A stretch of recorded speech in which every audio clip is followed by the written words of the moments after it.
Good morning. It is a beautiful, sunny, but windy day here at Joseph Gallo Park. It's a Tuesday. There is a planning commission meeting tonight. And the main item of interest on tonight's planning commission meeting is a zoning text amendment application which would allow cannabis-related businesses in the downtown commercial district. The applicant is requesting that all permitted cannabis activities within the downtown commercial zone be allowed, that cannabis retail sales be allowed, that the 600-foot distance requirement between a cannabis activity and a school, daycare, childcare, or youth center be eliminated, requesting to eliminate the 400-foot distance requirement between a cannabis activity and a residential use, park, library, or land zone for residential use, and also a request to eliminate the 200-foot distance requirement between a cannabis testing activity and a residential use, park, library, or land zone for residential use. So as you can see, there are quite a few pages in this application, in the staff report that the applicant has put together. We're not going to go through the whole thing. I just want to hit a few of the highlights in anticipation of tonight's meeting. So let's just do a real quick walkthrough. First off, on the project description, the owner and applicant have property in the downtown, the corner of Main and B Street, in the heart of the downtown commercial district zone. City's cannabis regulations were adopted originally in December of 2017 and allow cannabis activities only within the city's industrial zones. In 2017, the council considered allowing retail sales of cannabis and decided not to allow any retail sales of cannabis products within the sale of Livingston. The property owner and the applicant are asking for an amendment and modification to all the provisions in the existing cannabis ordinance that would prevent them from using their building for cannabis business. Let's skip down to analysis, which says this request was referred to various city departments and outside agencies for comment. 6 letters were received, 5 of the letters in opposition. Letters from the administration of the Livingston Union School District, the Merced Union High School District, the Selma Herndon Elementary School, Yamato Colony School staff and PTA, and the city's recreation superintendent. Letters from Selma Herndon and Yamato Colony schools are accompanied by signed petitions. The Planning Commission makes recommendations on this request, either for or against, to the City Council. The Council considers the request with the Planning Commission recommendation and either approves or denies the request. Staff is of the opinion that these proposed amendments or modifications to the city's cannabis regulations are primarily community value-based and not technical or based in fact. Accordingly, staff has not made a recommendation pro or con. Since a recommendation to amend or modify the zoning ordinance is a legislative act, findings for approval or reasons for denial are not legally required. It is nonetheless a good practice. So as not to unduly influence the Planning Commission, staff has not formally drafted suggested findings for recommended approval or reasons for recommended denial. Staff has, however, prepared a sheet of possible findings to approve this request and a sheet of possible reasons to deny the request. And then we have the list of attachments that go with the staff report. So let's flip through and see what we can glean from, let's see, next page, which is the project description. SOTV Main Street, SOTV being short for Sisters of the Valley, seeks to obtain entitlement from the City of Livingston to update, renovate, and utilize a vacant, dilapidated 5,750 square foot cinder block building located at 444 Main Street for the purpose of operating 4 distinct businesses. All right, and then so we go through here. The CBD Plus line is one of the business, a distribution company, a hemp manufacturing process, and a Sisters of the Valley hemp store. There, I do note, and here it states that the store that sells wares, salves, books, puzzles, and all things that the Sisters of the Valley create and distribute which contain no THC or need for regulation. Simply put, this would be a retail store without any regulatory requirement. I'll skip to the next page. Manufacturing process. Manufacturing the hemp and CBD Plus line wellness products do not require flame, combustible gases, or any other dangerous ingredients or substances. Any vapors, aromas, or scent edited from this process will be filtered through carbon filters associated with air scrubbing, so no odors are detected outside the facility.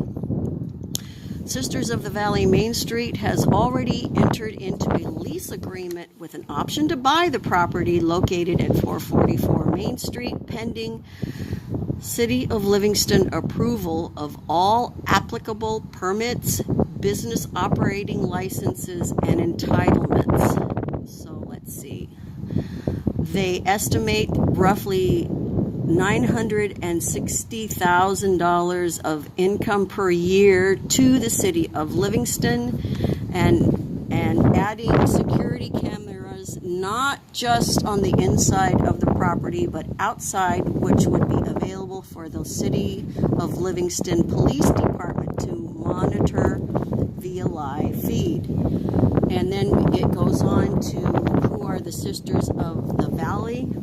They are not affiliated with any contemporary religion. They started their company almost 5 years ago and have standing wholesale orders which have created a need to open this light manufacturing facility to serve their wholesale customers. And the word wholesale is in bold and all caps.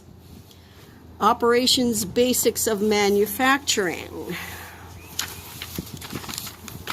Raw ingredients include coconut oil, CBD-rich cannabis trim, sage, empty bottles, and labels.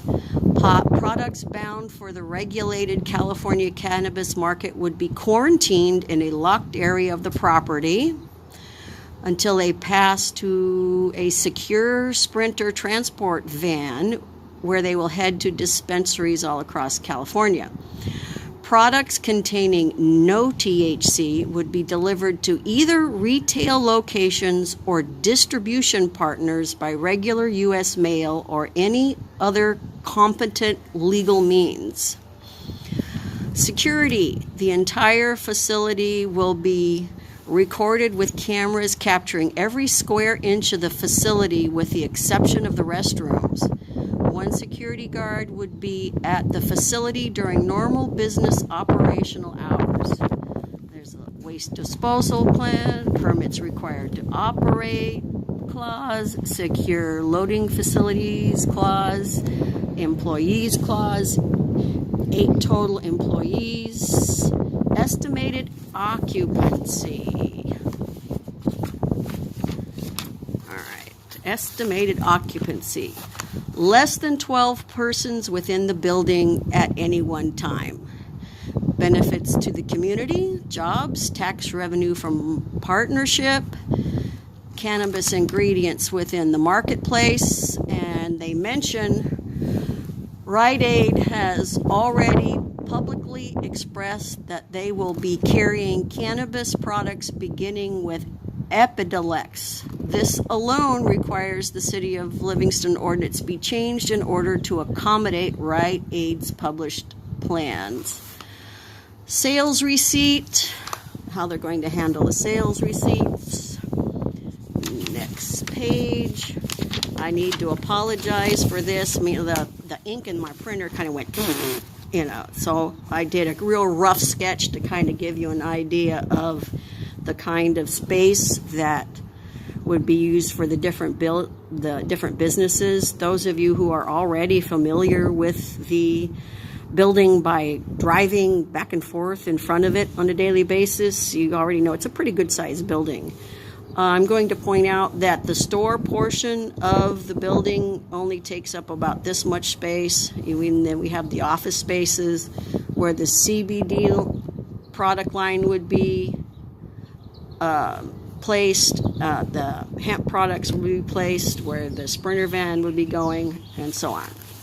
So initially it just looks like the store portion of the business will be occupy a very small fraction of the overall space. And this was supposed to be a picture of the front of the building, and then supposed to have been a picture of the side of the building, but it, once again, so my printer went, so my ink just kind of went. All right, this page is from a presentation that was given to the Merced supervisors, and this also included in this agenda packet, a timeline of the history of the Sisters of the Valley and from when they made their first product line to when they completed FDA compliance. Next page. It's kind of a general about the Sisters of the Valley. I did note it states here that Sisters make their product from non-psychoactive cannabis and make and sell only non-smokable forms of their products. Next page. It's once again emphasizing not a religion or a nonprofit. Another bio. A page featuring some of the products, and the why is this legal page. This says the strains of cannabis that they use have virtually no THC and can't get anyone high. The sisters have chosen to manufacture and develop products that are considered by national and international governments to be hemp. And like this, for example, used for chronic pain relief. One of the products and what people usually use it for, the ingredients list, an explanation of what their tinctures are and how they are usually used, cannabis CBD infused oil. A little bit more about their products and that they are in compliance. More products. I think this was supposed to have been a picture of where they distribute to. Once again, sorry that my printer crapped out on me. Group photo. Contact page. More product photos. And now we get into the letters. This one's from the Merced Union High School District, dated January 31st, stating they strongly oppose the zoning ordinance and that the location of this proposed project is a direct school route for a significant number of students that walk to and from school every day. Second page of that one. It states, our fastest growing area of discipline at Livingston High School is the use of vaping and marijuana in school restrooms. And that the district strongly believes that this location is not suitable for the sale of marijuana. And they request the project be denied. And here we have the CC list to the letter. Letter from Livingston Union School District, dated January 29th, 2019. They also strongly oppose the amendment and strongly oppose to any of the following proposed amendments for this project that would allow for cannabis activities of any type or form. And they also mention the project is a direct school route for a significant number of students that walk, and also state that it would put their students at risk before next page. Allowing this amendment contradicts and gives our students a conflicting message of growing, learning, and succeeding drug-free. They also state that the location is not suitable for the sale of marijuana and request that the project be denied. Livingston Union School District, letter is dated February 1st, 2019. Also in opposition, and states there is research that supports how the consumption of cannabis products impairs a person's attention, memory, and judgment in a negative manner. Request for denial, signature by the principal. Page of signatures. Letter from Yamano Colony School, dated January 31st, 2019, also in opposition. We feel it violates state policy to provide a drug-free zone. Also talks about the students that walk to and from school, and that most likely would come in close contact with someone under the influence and in front across of the cannabis location. Talks about dangers of consuming and selling marijuana, and that we feel that the cannabis would interrupt the development strategies of our students if consumed.